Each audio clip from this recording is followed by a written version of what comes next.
Welcome back, ladies and gentlemen, on another episode here at the Cusp of Freedom. I'm back again with my friend Jay, so he can give you more perspective on what he does to to be a digital nomad.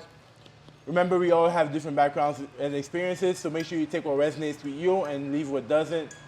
Without further ado, we'll jump straight into it. I'll let Jay introduce himself, let you know what he does for a living and how long he's been a digital nomad for. Airplanes, yeah.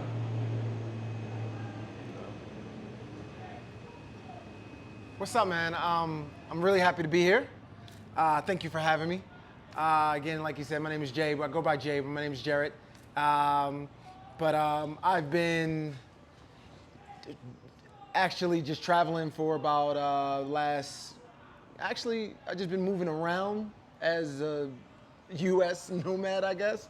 I just lived in different cities in the U.S., Texas, California, New York, D.C., Miami. And what made me want to travel was just like after COVID hit, it made everything seem like you could just, hey, this isn't working, I'm out of here. Yeah. So COVID made everything easier because I guess everybody went online, and then my business actually shut down a little bit. I'm in the fitness and training industry. So we weren't able to be in close contact with anyone. We weren't able to really do what we normally do, which is go to a gym or go to a facility. See all of our clients, see all of our group fitness classes, and train them. So that kind of shut everything down. So a lot of trainers went online, but fortunately for me, I was still training in parks. I would still take my clients to the park, one-on-one, and it still worked, but it still wasn't as, it was a big cut. So I saw that, you know what, I'm gonna have to switch things up in the future if I want to continue to have any type of success, and growth, so nothing will be shut down. So everything is online now. So yeah. Did you so when COVID hit and everything went online, how did you adjust for your clients? Like you said, it became very challenging. So for someone that wants to get in your industry, first of all, can you define, say to a 5-year-old, how will you define your role within your industry? Well, in any industry, it's good to know everything about your industry. It's good to be really, really diverse, just in case, just so that, you want to close this one? This is for the fan? Which fan? The blower. You can hear that blower? Push that side. Okay. You're so strong, bro. I would say, to anybody who wants to get in any industry, it's really, really important to know every aspect of your industry and actually have some experience in your industry. So the thing about me is, like, if you're a trainer, some people can just train people one-on-one, that's all they know. But I know boxing, I know yoga, I know corrective exercise, I know pre and postnatal, I know, kettlebells and animal flow and different types of movement, different forms of anatomy and physiology. So for me, it was a little bit easier to be diverse. Like, not everybody wants to just lift weights. Some people want to box. Some people want to do yoga. So when COVID hit, I was able to move around a little bit better because of the fact is I could offer more things in a park that were interesting, more than just, lift weights and stand up and sit down. Yeah, that's sort of like in the software industry. If you just know front end, you don't know back end, there's less demands for you.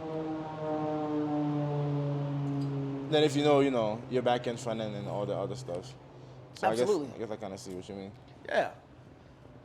Yeah. So when you were adjusting to COVID, what was like the hardest part of climbing or, getting accustomed to like the new reality of things? Like how did you prepare your clients for this? Most of my clients were eager to get outside, eager to go to some place, get a workout in. They were thrown off by their routine. So luckily, like I said, luckily for me, most of my clients were like, hey, do you have it? I was like, no. They were like, and I asked them, do you have it? They said, no. All right, let's go to the park then. Interesting, but like, what about now though? Like, how do you? Well, now, so now, fast forward 3 years in Miami, and to leave Miami,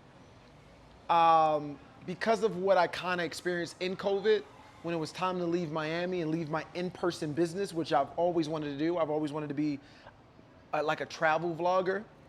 I wanted to get into like travel vlogging and just doing cool shit online. That's like what I really wanted to do, just like jumping out of planes or anything adventurous.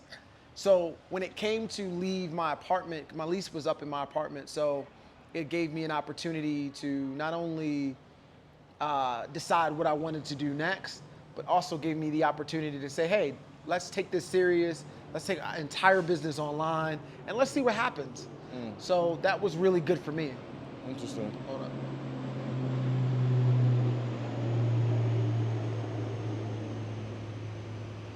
All right. So as you mentioned before, being in your field, you have to be very good at every aspect of your field to really be successful. It seems like. So when you were getting accustomed to being online, how long did it take for you to see a success in transition? I'm still waiting to see that. I'm still waiting to see a huge success in my business because of the fact, well, to my standards. Okay. I'm waiting to see a huge success in my business to my standards because I want to be where I was in person. Okay. So in person, I had a full calendar schedule. Online is growing, but online is different. Online, it doesn't really matter how good you are at what you do. It matters how you present what you do. Interesting. It matters how you market what you do. People don't really, in person, you have to be good in person. Yeah. But you can kind of hide online because people don't know. Yeah. But in person, you're with your clients every single day. You're in person, you're live. They're gonna know if you know what you're doing or if you're faking it.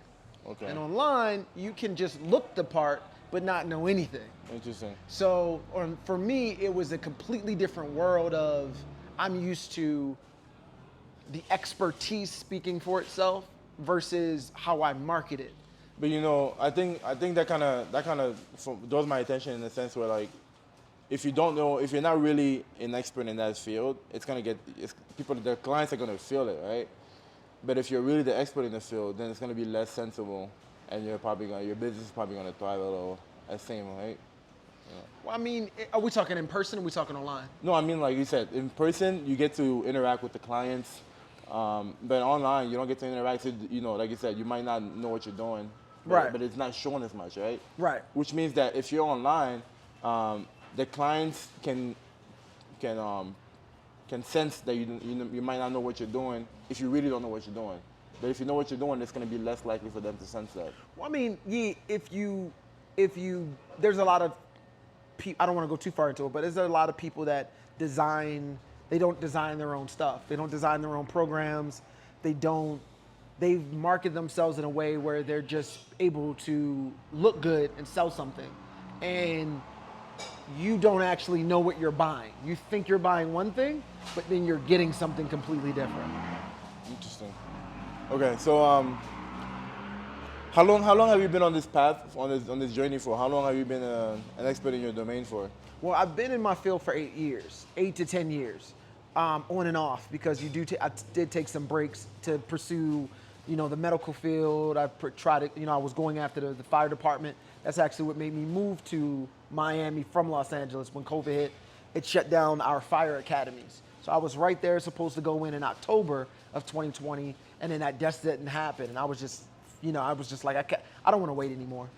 And I was chasing that for 3 years while in the fitness industry. So it was like, either I have this industry that I'm really good at and that I could take potentially very, very far, but I can't be 1 foot in, 1 foot out for what you need. And I think I just think the biggest thing about whatever you're gonna do, whether it's digital nomad, whether it's being isolated at home or being in one place, I think figuring out where you wanna go, how big you wanna take it, and when do you wanna get there? When do you wanna arrive at where you feel like you're doing really well? It's just how much action you're putting in every day. How much information are you learning then applying to what you're doing? So that's what I believe it is, really, honestly. So 8 years of specializing in your domain, and like you said, if you have a sense of direction, you might be able to get there quicker. So for someone that's growing up and wants to be like you, what advice would you give them for them to shorten that 8 years of specialization into you know, 4 or 5, given that they have a sense of direction? Can they get there? Just be a student. Just be open to learning. Just be open to being better. Just be open to improvement. Be addicted to improvement. Be addicted to learning from others and learning from people who have been doing it longer than you, who are a lot more educated than you are in your field. You don't have to go to every school and get everything, because there's so many people in the field who went through PhD programs and became doctors and became all these different specifications at the highest levels, that have taken what they learned from school and use actual application of what they need to do on the job, and they've compartmentalized it. So now, if I go to you and you went through all the levels of school, but you're also now in the field doing the work. There's a bunch of stuff from school you can't use. And there's a bunch of things in the field that you might not have had to adjust in the field that wasn't in school.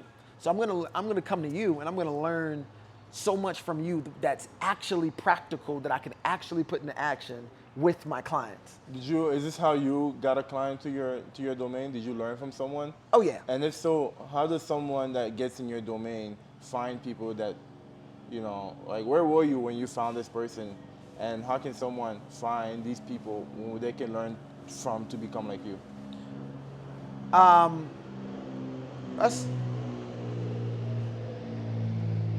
That's a really good question. The biggest part about like finding your niche or finding your, like, I hate saying finding your audience, but because I don't really believe in that.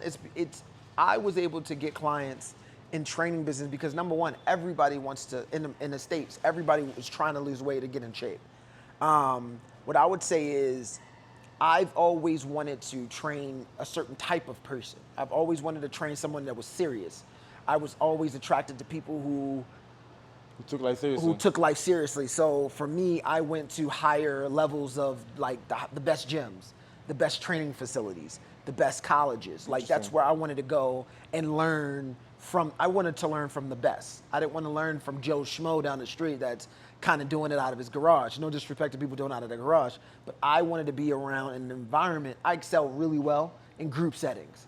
So I wanted to be around, you know, PhDs and doctors of physical therapy and athletic conditioning trainers and people that were in NFL training and NBA and collegiate levels of Division I college. So, you know what I mean, your UCLAs.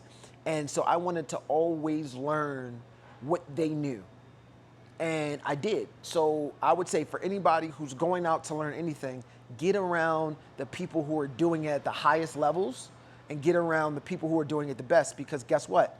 You get to see who they train and the level of people that they train. And it not only does it increase your per hour rate, but it also increases your respect in the industry because you've been around all these people and you've taken what they've taught you and you've applied it. So now you're so much further than where you were gonna be if you just stayed at a lower level gym like a LA Fitness or 24-hour fitness.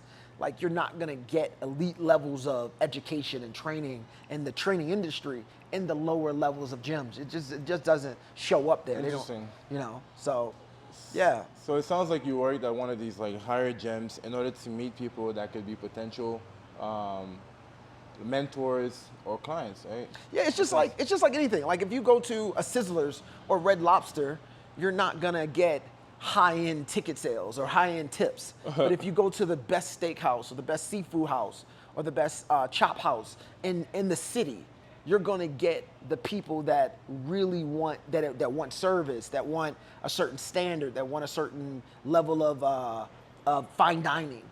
And so the ticket price, the price per person for your meal is higher, but also your tips are gonna be higher. Okay, So I was a server. So for me, I would work in the best clubs, the best restaurants, because I knew that the menu price was way higher, the expectation was higher, and I got to perform at my absolute best because that was the standard. Interesting. Yeah. So you're saying that in your industry, your standards are very high so that your clients are very high, so your standards are also very high. And being in a high standard industry is a great way to basically build a portfolio of good clients, of high standard clients, where you can perform optimally as well. Yeah. And kind of, yeah, man, that sounds pretty cool. That sounds pretty cool. I hear you. Yeah. First you learn, and then you apply. You learn, then you apply. You learn, then you apply. At what level do you want to learn? Because we're all going to be moving along in life. You know, you can never be 21 twice. You can only be 21 once, and then you're 22. So if you're going to take your time and learn something, why not learn it the best way possible? Why not learn it from the best? And when you learn it from the best, you don't have to relearn it, and you learn way more than someone that is at a mediocre level. You know what I mean? You just set yourself up to expedite your learning curve. You want to expedite everything because you want to get going. I mean, would you say that relationships and like networking is also something you should work on expediting? Or is it just the work? No, I mean, relationship, you know, it's all about you. Like, you know, they say it's not what you know, it's who you know. So building strong relationships is very important. But look at the people who we respect. You know what I mean? We always respect the winners. We respect the people at the top because we know how hard it is to work anyway. We know how hard life is, period. So when you respect the people at the top, why? Because they're the highest achievers, right? So that in return should let you know where you want to aim towards.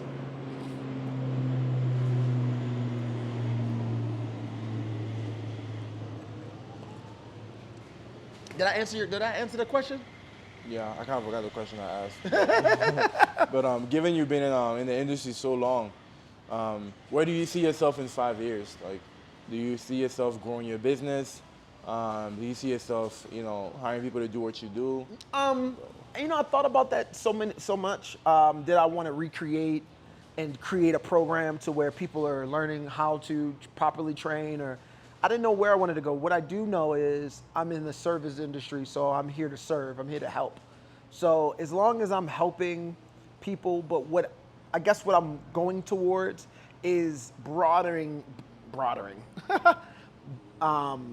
expanding my my presence to people online, to people all over the world. I would love for my programs to be in different languages, or just to more people. More people need healing. More people need help.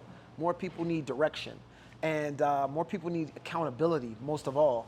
And I just feel like that is a gap in the industry. And, you know, we overlook a lot of the mental part of a lot of things. But like, as far as for you, like, it's when you go and travel, what makes you attracted to a place that you go? Well, I have a podcast like this one, so it has to be a Nomad hub. It has to be a Nomad hub, like Medellin, Antigua, because I like to meet nomads and have these conversations. So yeah. So if you see, like, that's what I'm saying. So it has to be someplace that's attractive to you, right? Mm-hmm. It has to be someplace that makes you feel like excited to be there. Yeah. And that's just what life is. Like, you want to be excited about what you're doing and what you're learning. Facts. And where you're going. You know what I mean? Or Facts. it doesn't really spark the creativity and the hustle and the sense of urgency that you need to get there. Facts. You know what I'm saying? So what do you think people can do to find this? Because that's the whole point of this podcast. What do you think people can do to find this path that they can pursue and not feel as though they're working, but like they have the enthusiasm and like the energy and like, how did you, I don't know. I know you stumbled across yours by accident, right? Yeah. I mean, mine was more stumbling and bumbling and fumbling and figuring it out. But I think anybody that wants to get passion that doesn't already have it, figure out what you like to do. Figure out a bunch of stuff. I think, let me scratch that. The first thing you do is you start with asking yourself some questions. You start asking yourself really deep questions, and then you try to not vary from the truth. You ask yourself questions and leave space for your mind to answer. You know, you ask yourself, hey, what do I really want to do in life? What is my soul asking for? Sometimes your soul might have been asking for, man, I want to travel. Man, I want to get out of here. Man, I want to see the world. Man, I want to do this. And then once you figured out how to do it, and you figured out what it would take or where you could live or where you could go, then you did it, and all these things started clicking and happening. You know, your body started to react to the fact that You thought about it, figured it out, and now you're here, and that's exciting. Yeah. And that's how you build self-confidence. That's how you build self-direction. That's how you build self-respect. It's thinking about something that you want to do, figuring out how you want to execute it, and then going and doing it, the action part. Yeah. The action part is so important because that is what feeds everything else. Yeah.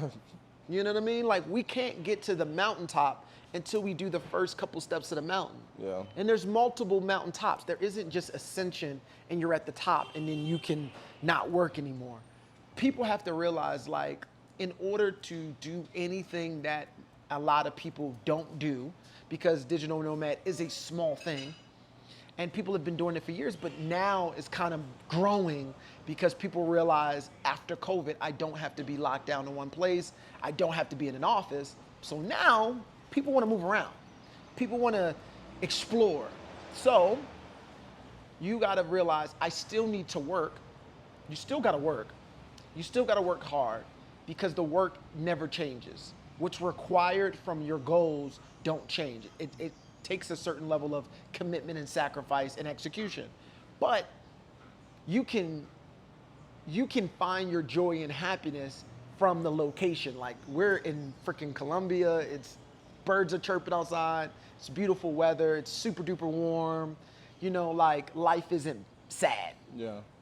You know, now Yeah. if we were in, I don't know, in like nowhere, Ohio, you know, and it was gray and it was raining, might not be too happy about that. But that's when you get to find your joy. You get to get here and realize, damn, I'm lucky. Look at all of these opportunities that I have. This is phenomenal. What's next? Thanks. You know, for me, I think, like, what's next when I came to,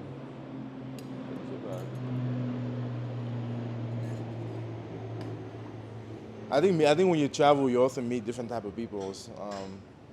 And I've been fascinated by the type of people that I met while traveling. It's almost like people that travel are a completely different breed than people that don't, in my opinion. Yeah. Especially people that travel solo.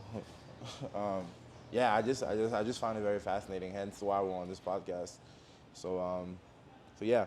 Do you so in 5 or 10 years, you think that you'll still be in the industry? I will be in the personal development field in some way, shape, or form, whether it be books, seminars, speaking on stage, actual coaching programs, coaching. I've always loved coaching the elites, coaching high-level athletes, high-level performers, high-level CEOs, corporate structures. Again, I'm attracted to people who are winners. I like people who go after conquering big goals and big dreams, and I love assisting them so that they can get there and they can stay there. So in some way, shape, or form, the personal development space will always need Your service. It would always need services because people are always trying to attack their mind and get over their self-sabotage or their limiting beliefs or any type of Limiting factor. yeah, any type of weakening of themselves, because we're all battling Facts. the war of our mind. We're all battling the war of bad habits and from adolescent times to our parents making all the mistakes, giving us bad habits.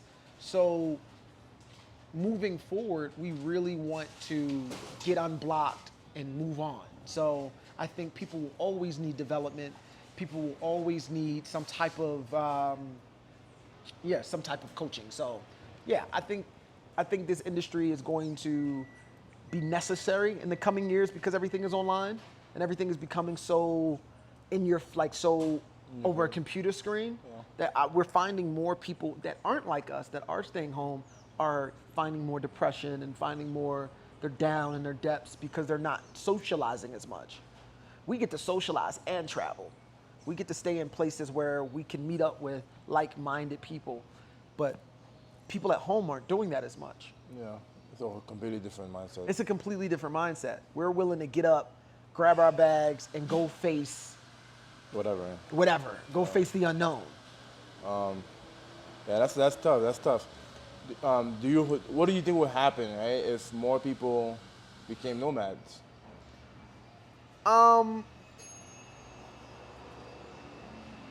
If more people became... Like, let's put a number to it. Right now, there's 35 million nomads. What do you think will happen if 70 million people became nomads? Really? Yeah. 35 million? Yeah. No shit. It's a big number. That's not a lot, though. You don't think that's a lot? In the world. Sounds like a lot. In the world? Yeah. There's 8 billion people. Oh, that's a good point. There's 35 million of us. That's a good point. Less than 1%. I guess that's not that many people when you put it like that. Yeah. I think... Like 0.5%. I think the world needs more traveling. The world needs more... Like, I think everybody on the West Coast should live in the East Coast because of the weather and winter and the seasons. And I think everybody on the East Coast should live in the West Coast because of just the different pace that it sets. So I think travel heals you, especially if you are dealing with a lot. Especially if traveling heals so much. Like we said before, it takes away this sense of you are the center of the universe. And it makes you know, and it makes you realize that you're a very, very small person in a big world. Right. And it just makes you small. It shrinks you a little bit. And it makes you realize, like, hey, number one, how grateful I am to have my life the way it was set up. Like, to be born in the U.S. is such a privilege that we don't really realize. And there's a lot of good with it. And there's also a lot of bad that we take on from being Americans. You know, there's a lot of negative things that we take on. But traveling allows you to kind of let some of that go, kicking and screaming. You know, if you really immerse yourself in a community, in a culture abroad, you will realize, like, people don't have as much as we might have grown up with, but yet they still find happiness. They still find some type of value in them, in their lives. Facts. You know, so it just teaches you don't need so much. What do you think about, like, the effects of, like, the negative effects of traveling on, like, local communities? How do you think that can be mitigated? That's always going to be. I mean, like, some things like hostels stop all of that. I think what you are seeing is the person wanting the individual home or wanting the individual condo, and that is making people take buildings and building up new condos and throwing out these wild prices and making the area go up. But I think that's everywhere. Every place, there's no money in poverty. And that's an ugly thing to really realize. But there's no economic growth in poverty. There's economic growth in spreading around money, or, you know what I mean, adding to the economy. So when travelers come into a place, unfortunately, people that used to live there can't afford to live there anymore, so they have to move out. But every shop, every restaurant, every coffee shop, every gym, all those things go up because these people are in that neighborhood and they're spending money. They're coming there and they're spending a little bit more money than the average person could. So you're giving money to the local businesses, but you're also you're dispersing the people further out because they can't afford to live there anymore. But that's everywhere in the world. That's every downtown that used to be shit and now it's nice. That's every suburbs that used to be crap, now it's nice. Yeah. That's every place in the world, and you're never ever gonna stop people from wanting to make more money. Yeah, gentrification is inevitable. It's everywhere. It's literally everywhere. And the only thing you can do to stop that is continuing to improve yourself. I've never seen anybody make more money and be like, oh, okay, I want to give them all my money back. I've never seen anybody that lose 200 pounds, and say, you know what, I want that 200 pounds back. You know, once you improve and once you upgrade your life, it's not only about you. Everybody in your family wins now. If I'm rich, my mom is good, my grandmom's good, my sisters are good, my family's good, my cousin, everybody is good, because not only do we have more money as a family, but I can also teach you the skills and the habits of what I did to get there. In that case, why do you think more families or more people don't work together to be rich? I don't think they know. I really believe you have to actually know how to become quote unquote rich. You have to know rich is an effect or a result of doing something. Yeah. Hey, you have a successful podcast, 1 million people see it. The a million people, those platforms are paying you off of attention. You can get 1 million people to come view your podcast. That's worth it to our platform because now we have 1 million people on our platform. Let's give you $100,000. You didn't get rich because you have a podcast. You got rich because the value of your podcast in return was monetized, and the return was money.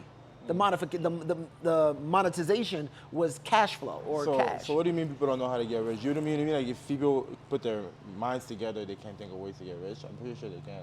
No, I just don't see many people like working with one another.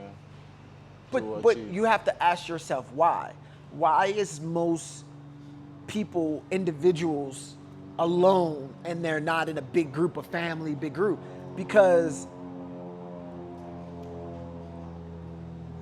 it's really because of attrition. Like a lot of people don't understand the road to success.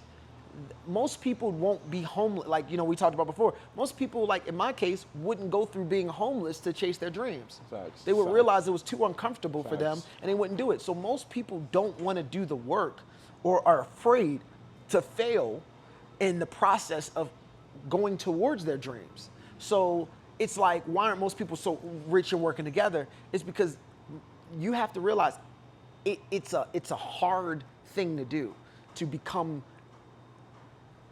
majorly successful. So it's hard to find people to partner up with. It's hard for 8 people are willing to go through the process of what it takes to get to the top. It's a long, lonely road normally. Yeah. That's why there's one person. There's one person that created Amazon. There was only like 2 people that created Apple. There was like these major companies. There was 1 or 2 people that were willing to go through the fire and the long road of uncertainty to get to the mountain. Oh my God, now we live our lives through an iPhone or Apple or Google or Microsoft, right? But when they were coming up, their family didn't want to do that with them. Their family wasn't willing to go and code for 15 hours. Like my family doesn't want to do the strenuous work that I do. They're not willing to work as hard as I'm willing to work. But I am. That's why I'm going to continue to be successful. It's the overall combination of people want balance. There is no balance in success. There's counterbalance. That is, I do a whole lot of this, and then I do a little bit of family. I do a little bit of hanging out with the girlfriend or hanging out with the wife or these planes. It's cool we live so close to an airport. But not for a podcast, I guess. Yeah, so most people want life balance, right? Yeah. And it's really counterbalance. There really is no balance. I realize no balance. There is no balance. There's not a single successful CEO or successful person that's at the top that I've seen that has balance. It's hard. They have counterbalance. They do a huge amount of work, and then they do a tiny bit of other stuff. Right? They work 80% of the time, and then 20% of the time, it's family and friends.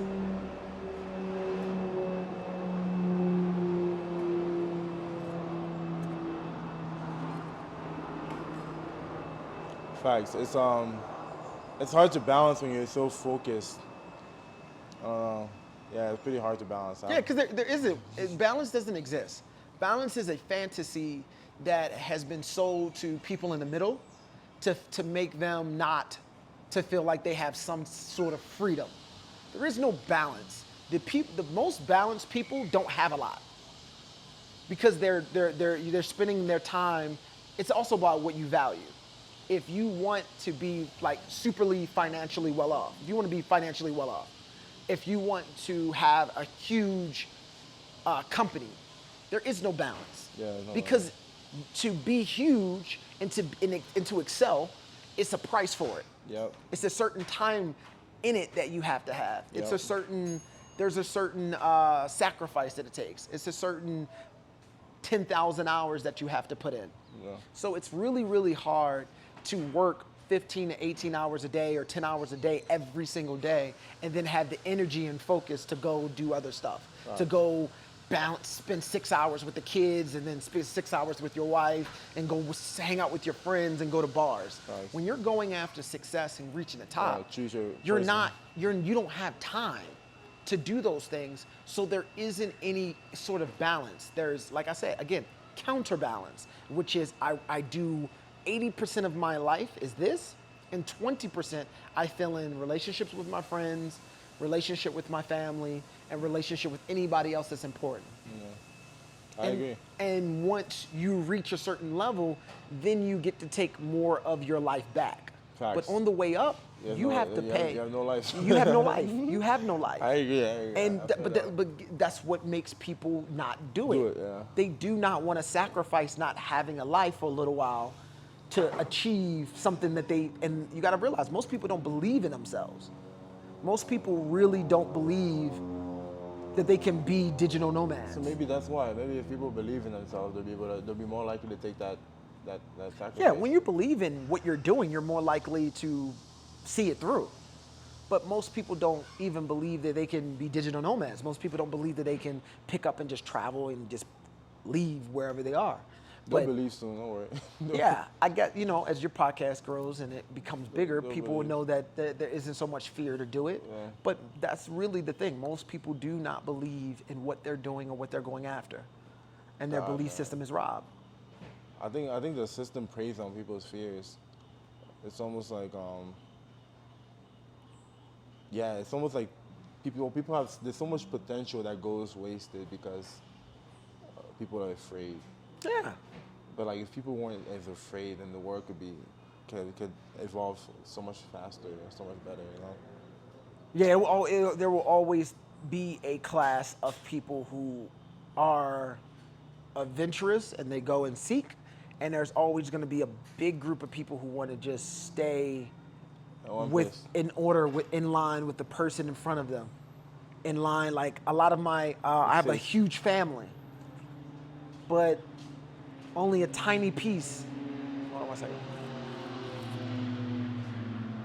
So I have a huge family, but only a few people in my family want to actually do travel. Only maybe 3 of us travel, really travel. The rest of them, they stay in the same spot that they were in. They're doing the same thing that they were doing, and they've been doing it for years. They don't move around. They don't go anywhere. I guess because for them it's a sense of security and safety. Right? Yeah, I don't know what it is. I could never do it. Like, that would drive me absolutely crazy and drive me insane.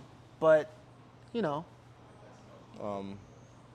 What do you think is the most difficult aspect of becoming who you are? What do you think is the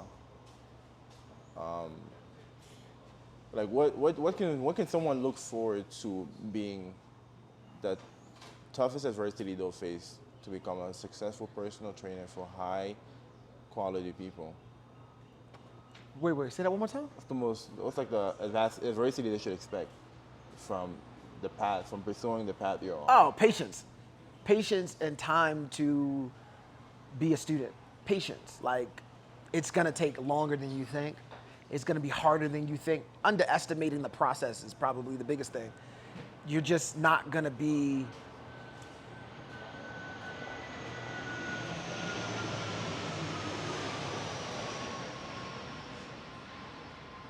you're just not gonna be what you think you're gonna be in the time that you think you're gonna be it. And I know that's a lot of words, but it's like, it's just patience. It's like you have to really put the time in. You gotta be able to do this shit in your sleep. And then you can start like telling people how they can move. Because the biggest thing about my industry is let's take an exercise I won't draw this out. If I'm training you, right, you play soccer, you've played almost every sport under the sun, right? All right. You're gonna come to me and you're gonna say, hey, I don't wanna play soccer anymore. I wanna now play baseball. I can't train you like a soccer player anymore. So if you come to me, I gotta know how to switch you from your soccer mind into a baseball conditioning. Interesting. Now, it's easier because you're better conditioned than baseball players are because you've been playing soccer. But I have to now get you to view the mechanics of baseball. I got to get your body to start to respond to being at a still position, twisting, hitting a bat, and then taking off. I have to position you, I have to get you to be able to move laterally or in a direction to catch a ball, to field the ball, to get down to the ground, pick it up, take a few steps, throw the baseball, right? So it's a different level of mechanics. And if I'm only good in one dimension, Then you have limitations. I can't train you in other spots. So for me, that's why I'm saying patience and learning a lot of different ways to do something. Facts. And it's gonna take time, it's gonna take knowledge, it's gonna take you applying yourself and application. And you never really wanna feel like you know. You're confident in your abilities to perform, but I never know that I'm a good trainer yet because there's always more to learn. Okay. I think that makes sense. That makes a lot of sense, actually.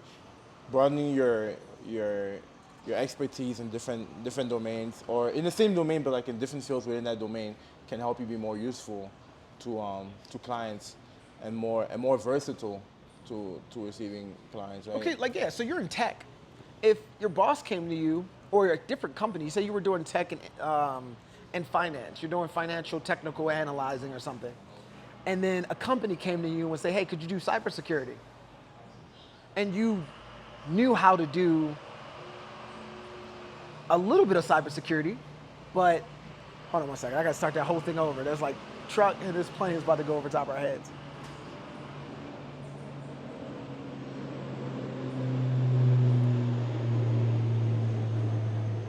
Maybe we should start at 7. It's just like tech. Like you're in tech, right? It's just like that. It's you're in tech, so you're doing one field in tech. You're doing financial security, right, in tech, and then you got a company that came to you and say, "Hey, look, we'll pay you double, but can you come do cybersecurity for us?" And if you are well versed and you take the time and you're just open to learning, and you know the good basis of all the different fields, you came in. They're going to give you on-the-job training anyway.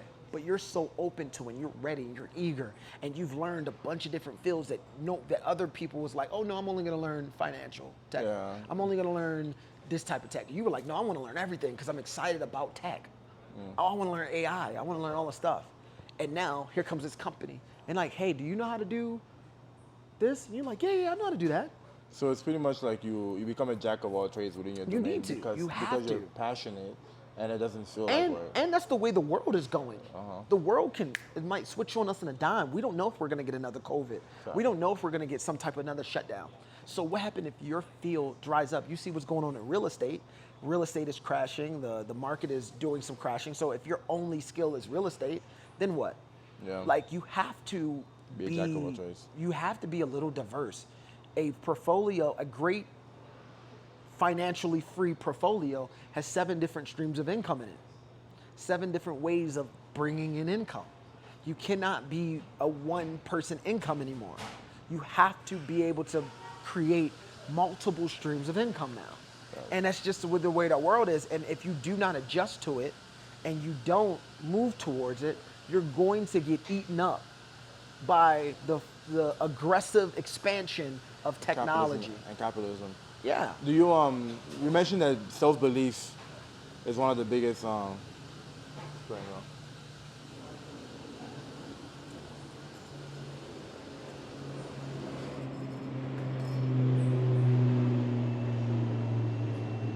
mentioned that self-belief is one of the biggest factors. I feel lucky because I've always believed in myself since I was a kid.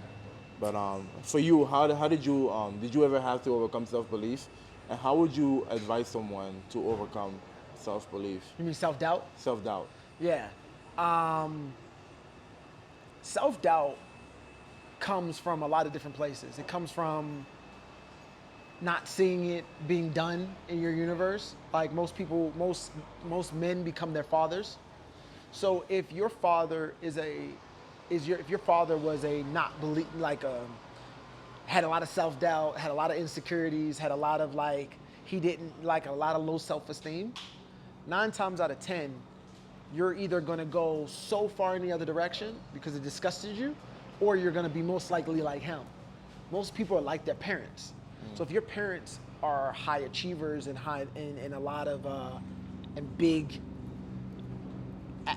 Well, let's skip that out.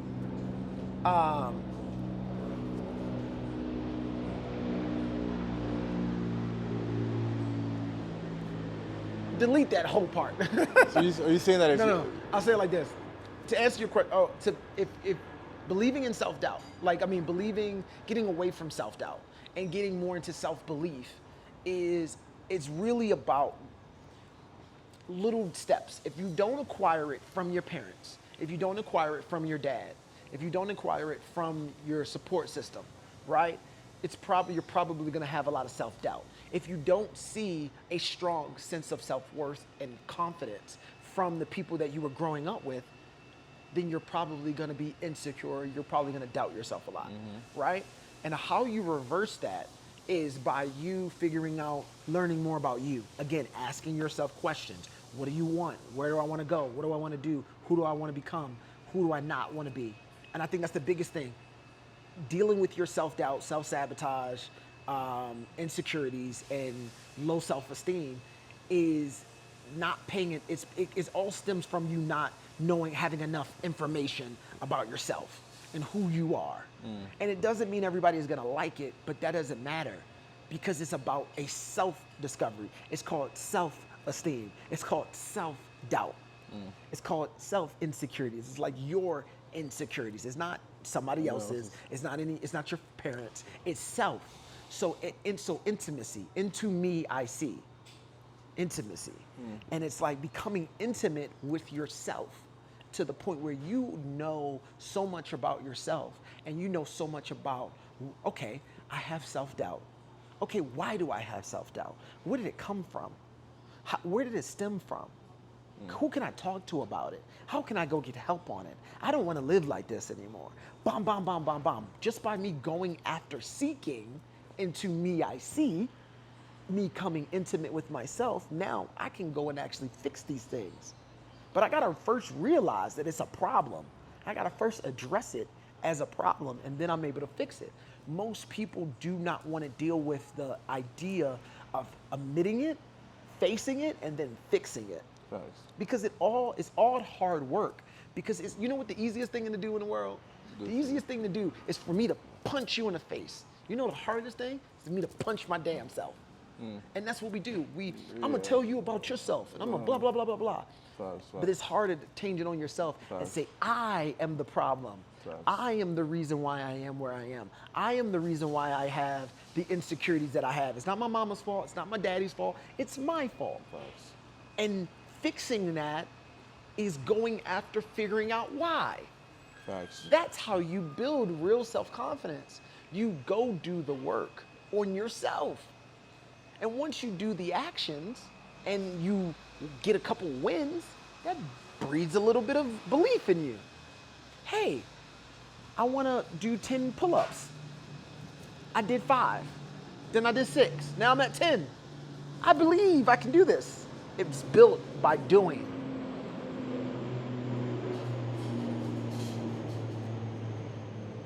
Facts. Yeah, man, it's built in the doing.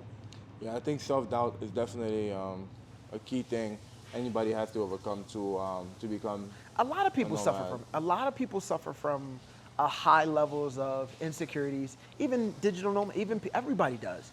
Everybody has things that they're not willing to address. And the most confident people and the most secure people in the world stand out and they looked at as weird and they're outliers because they go their own way. And because they've done so much work on figuring out who they're not, and that is in return letting them know who they are. And when you see people who are unapologetically themselves, it's not taken well. Because everybody wants to fit in the mold of what the person in front of them is doing versus blazing their own path. People don't support you. Your family don't support you. Your friends think you're weird. People in society think you're different because they are too afraid to look at themselves. Why are you believing something that no one else can do or no one else has done? Yeah. What gives you the confidence and belief to do that? You know? I don't know. I don't know, just feel like you can. I don't know. Just know You see what I'm can. saying? Like, you But can. most people don't feel like they just Like can. there's nothing with somebody. If everything we see around us has been done by someone like us. Correct. And that's like if somebody did this, if somebody did that, and you think it's amazing, you can probably do the same thing. You know, that's kind of my perspective. I don't think anything is above anyone to do if they believe and they put their time and focus into it. And it has proven to show that that's the case. It's proven to show that when you believe in yourself, that's the case. That's the thing. You know Right. I think that most people get caught up in the fact that they want other people to believe in them, when it doesn't matter what people believe in, whether people believe in you or not. It only matters whether you believe in yourself. That's kind of like my takeaway. It doesn't matter what people think of me. It doesn't matter what A, B, C says about me, think about me, believes in me or not. It just matters what I believe in, what I think about myself. And I think that's 100%. 100%. Like believing, I would say you don't even have to believe in yourself. If you want to do something, just go. Belief sometimes isn't there first. Sometimes you don't believe in yourself. Sometimes you don't have faith in yourself. Sometimes you don't have confidence in yourself. But if you do it anyway, it all comes. yeah, If facts. you follow the path of doing it anyway, Even when you're you'll scared. you'll Facts. build it. Yeah. Because sometimes a lot of people don't believe they're gonna do it, but they just do it. Yeah. And it grows. And that's how they overcome fear. Yeah, and they overcome fear and they get comfortable with it. And as long as they keep challenging yourself, the true confidence is built in adversity. True confidence is built in doing something that's hard. Facts. And that's how you build real confidence in yourself. You're doing things that don't come easy to you. Whatever it is, it could be traveling, getting on an airplane, studying, going after a profession or a sport, or going after someone you love or you like or you have interest in. That adversity to overcome the fear of doing it is how you build real confidence. You have to be in action and you have to be doing things that don't come easy to you. Facts. Something, I don't know, God put something in us to where the best shit in our life come on the other side of fear. Facts. And the best thing in our life is gonna come on the other side of adversity. And for us earning it, I think because we're humans and everything else, we're the highest developed species in the world. We can speak, we can create things, we can drive. We created the world, right? Because we're the highest species, I think our duty and our sort of gateway is we were plagued with, if you don't do things that are difficult for you, if you don't do things that are hard, you don't get to live the best life. And if you ever look at anybody who's doing things half-assed or lazy, they don't live the best life. They get temporary stuff, and they might look like they're winning, but they don't actually win the best life. What you see is people who have the biggest amount of happiness and joy is because they went the long way and they earned it. And no one can take it away from you when you earned it, because no matter if they take away the thing, you still have the skills that got you there. So you know. So for me, it's like you have to be a person that's willing to put yourself in uncomfortable positions, because that's the only way you're gonna get fulfilled in life. It does not come from joy and happiness does not come from someone giving it to you. It comes from you earning it. Facts. Yeah, I hope everyone watching has taken or resonated with everything Jay said on this podcast. Do you have any last keyword of advice, given everything we've discussed, that someone like you watching can take with them? You don't have to do everything by yourself. That's a big one, yeah. We live in the age of technology and information, so figure your shit out. If you study hard enough, if you seek what you want, if you seek whatever you want, right? You can find it. If you knock, the door will be open. If you at least walk to the door and walk to the window, you might not even need to walk through the door. You might be able to get all the information from standing in the window. You know what I mean? It's like, I would say to people, get good information, and don't stop caring where the information came from. Get away from like. I think we're all obsessed with like. I like this person, I don't like this person. Who gives a shit if you like them? Can this person help you or not? Yeah. Yes or no? is this person saying something worthwhile? Yes or no? Right. Did you get the information that they were giving out, and did you apply it? Yep. That's the only thing that matters. I think anybody that's listening to my voice, if I was listening to it, I would say stop giving a fuck about liking or likes. Likes don't matter. Yeah. All like is I like what you're saying in the mood that I'm in right now. Yeah. It's all about temporary moods. Because if I was in a different mood, I might not like you. Right, If you change one thing you say, I might not like you. And that might be the person you need to be learning from. So I would tell people, get away from like, seek and you shall find, and stay of service. Continue to give. When you give, you get. So many people want to get, and not give anything away. Give. I have not made it this far in my life and been this successful from me getting. When I get everything taken away from me. But when I give, I get everything. And it comes fast. So if you want to receive more, give more. Facts. And that's it, man. That's how I would leave it. Thank you so much, Jay, for being part of this podcast on this second part. And thank you guys for tuning in to hear all the gems Jay had to say. And thank you, bro. Thank you, brother. It's been real. Awesome, dog. Turn this off. Turn your mic off. Oh, turn it off?